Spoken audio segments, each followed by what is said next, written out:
Ma'rifatullah. Bagaimana penjelasannya Ustadz?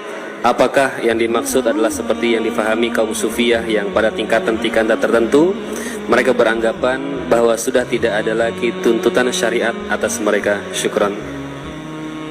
Nah, Masya Allah, berkaitan dengan ma'rifatullah tabaraka wa ta'ala, yang artinya mengenal Allah. Siapa sih di antara hamba-hamba Allah yang paling mengenal Allah? Siapa jemaah? Anda kasih hadiah. Iya, orangnya Nabi Muhammad. Tapi nggak apa-apa, Anda kasih hadiah. Tapi sifatnya orang ini gimana?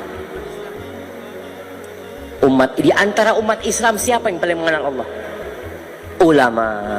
Kirim ke sana. Allah mengatakan innama yakhshallah min ibadihi al-ulama. Orang yang paling takut kepada Allah itu dari hamba-hambanya adalah. Setelah itu Jibril berkata, tahukah di mana engkau tadi sholat? Engkau sholat di Tursina, di mana Allah Azza wa Jalla berbicara kepada Musa alaihi salam. Setelah melanjutkan perjalanan, Jibril berkata, turunlah di sini dan sholatlah. Aku pun turun dan sholat. Setelah itu Jibril berkata, tahukah di mana engkau tadi sholat? Engkau sholat di Bethlehem, tempat kelahiran Isa alaihi salam. Setelah itu aku memasuki Baitul Maqdis. Di sana semua Nabi alaihi salam dikumpulkan untuk bertemu denganku. Jibril kemudian membawaku ke depan untuk menjadi imam. Aku pun lalu mengimami mereka. Jibril alaihi salam lalu datang menghampiriku dengan membawa cawan berisi arak dan cawan berisi air susu. Aku memilih bejana yang berisi air susu. Jibril kemudian berkata, engkau telah memilih yang sesuai fitrah.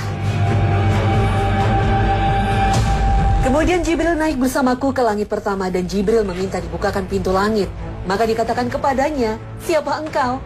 Dia menjawab, aku Jibril. Dikatakan lagi.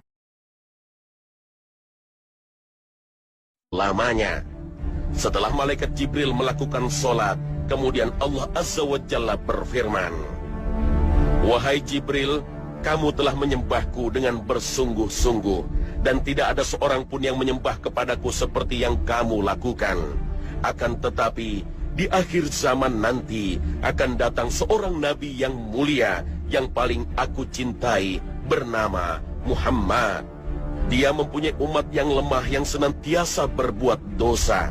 Seandainya mereka mengerjakan sholat 2 rakaat, walau hanya sebentar dengan pikiran yang melayang-layang, dan dosa mereka pun besar, maka demi kemuliaanku dan ketinggianku, sesungguhnya solat mereka itu lebih aku sukai daripada solatmu.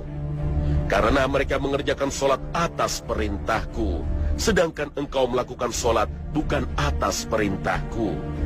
Dan setelah mendengar hal tersebut, Nabi Muhammad SAW melihat Jabal Kaf. Saat peristiwa Isra Mi'raj, Rasulullah SAW melakukan perjalanan menuju langit. Saat kembali ke bumi, Rasulullah SAW melihat pemandangan yang sangat indah. Sinar biru membelah angkasa.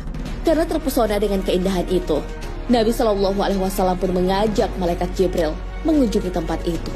Ternyata itu adalah Jabal Kaf. Dalam tafsir Al-Alusi, Jabal Kaf diilustrasikan sebagai gunung yang tak tampak oleh mata. Jabal Kaf adalah gunung misterius yang jarang diketahui oleh orang-orang. Gunung ini adalah sejenis gunung berlapis hingga 70 lapis. Modelnya dan bentuknya persis sama. Ibnu Ashir mengatakan bahwa warna biru langit berasal dari pantulan cahaya biru Jabal Kaf. Ibnu Abbas mengatakan bahwa gunung Kaf mengelilingi dunia ini. Kaf adalah sebuah gunung yang besar. Ukuran besarnya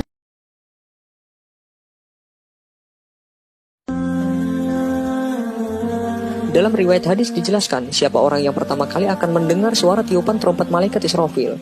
Abdullah bin Amr radhiyallahu anhu memberitahukan Muhammad Rasulullah SAW bersabda, apabila sangkakala ditiup, semua orang yang mendengarnya terkulai dalam keadaan mati. Orang pertama yang mendengarnya ialah seorang lelaki yang sedang memperbaiki kolam air untuk ternak untanya. Seketika ia mati.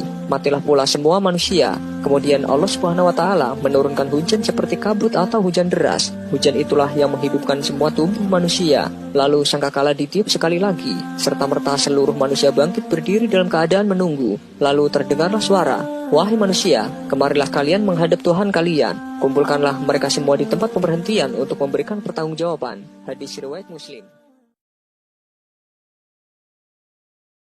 Setelah itu, Rasulullah kembali bersujud kepada Allah.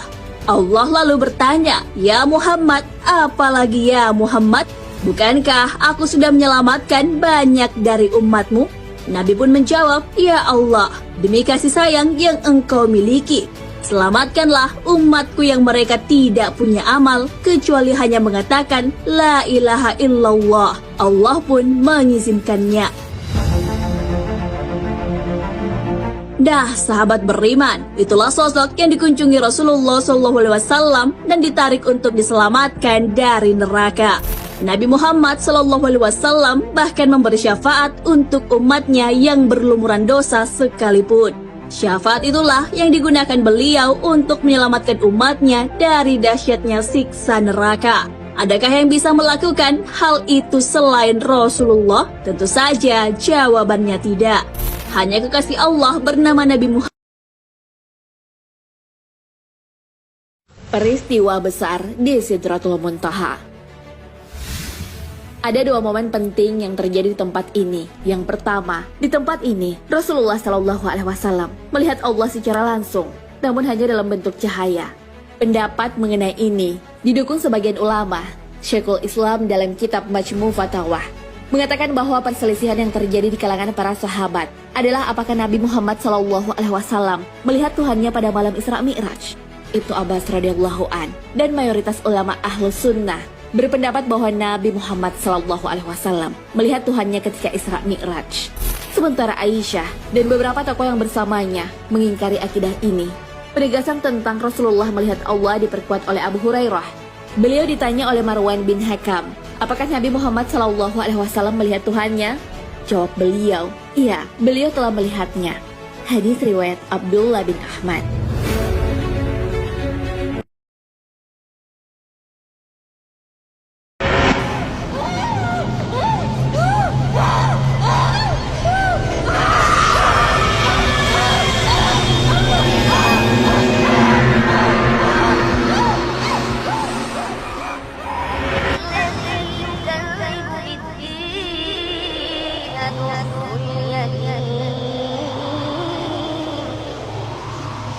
ولا يحض على طعام